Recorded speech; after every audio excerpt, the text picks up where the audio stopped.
What is up, guys? Dark Lord of Sword here. Excuse me. So before I get into the video, I just want to say thank you very much, everybody, for sticking with me through Broadsword Week. And as someone pointed out, yes, I do in fact have a couple of other swords that fit that classification, which I did not cover. That's just because I kind of ran out of time. So I wanted to go ahead and those two will be the steel swords for this week and for next week.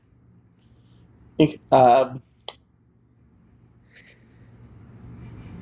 Yeah. I also want to address one quick thing. I have a confession. I have never oiled any one of the steel swords that you see in these videos.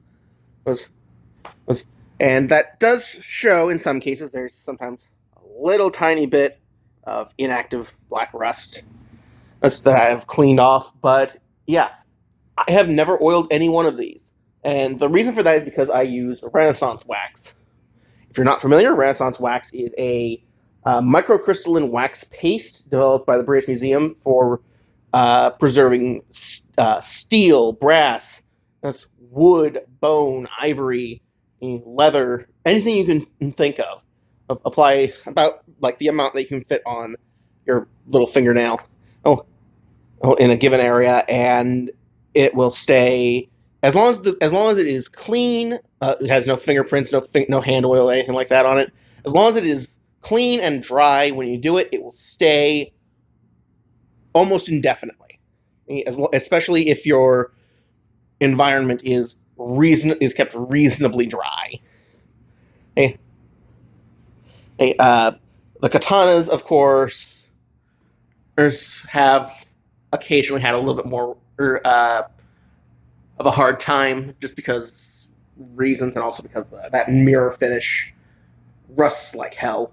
But overall, yeah, it's more or less perfect for indefinite long-term storage when you won't, like, say, if as I had when I went off to college and did not have the ability to have regular access to my swords. And this also holds true even within leather scabbards without a wood core. Anyway, on to the sword. This, as you've probably realized by now, is the Windlass 15th century ring-hilted longsword. It is a triple fullered blade with a downswept guard with double side rings, a vat-shaped pommel, and a split grip that has both a leather wrap and a stainless steel wire wrap with twisted wire around the join with the pommel. There is a rather noticeable solder bead on this one, which I can't speak to whether or not that's an issue on all of them or if it's just mine. The wire wrap is coming slightly loose on mine. I may have to fix that at some point in the not too distant future, but it's not a huge deal for me because I don't cut. Scabbard is standard Windlass glossy black leather with stitching up the back. Not terribly tight. If I had this thing scabbarded and held it vertically upside down, it would fall out. But the scabbard would not fall off if I held it vertically right way up. Nicely shaped throat and tip. When it is scabbarded, there is a little bit of a gap, but not terribly much. The guard is actually quite nicely finished. As you can see, there is a little bit of patina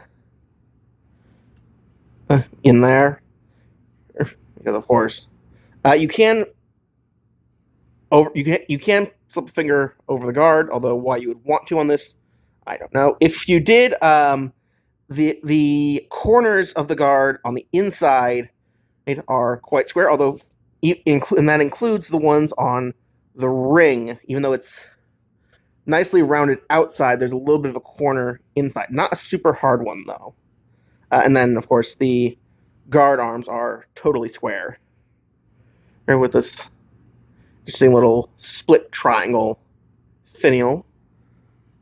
One thing that I want to note real quick is that this one does get bootlegged a lot. And one of the telltales for the bootlegs is the fullers.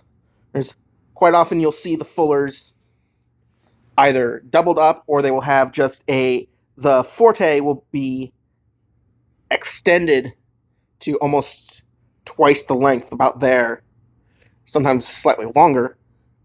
And instead of being these nice polished out little channels, you'll have just a hard line and done with a cutoff disc on a Dremel. So that is something to watch out for.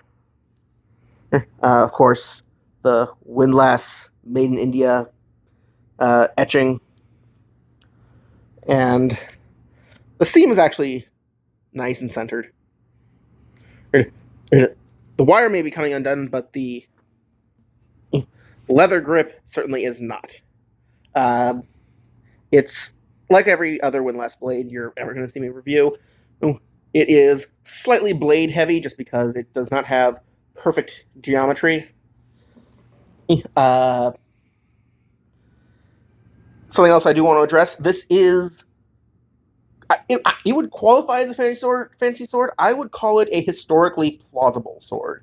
That is, none of these features appear together on any sword, but they do appear across many swords individually from the same time period, as opposed to, say, the Windlass Arbedo or the Munich or the 1840 swords, which are of course based on either historical originals individually or as a collective.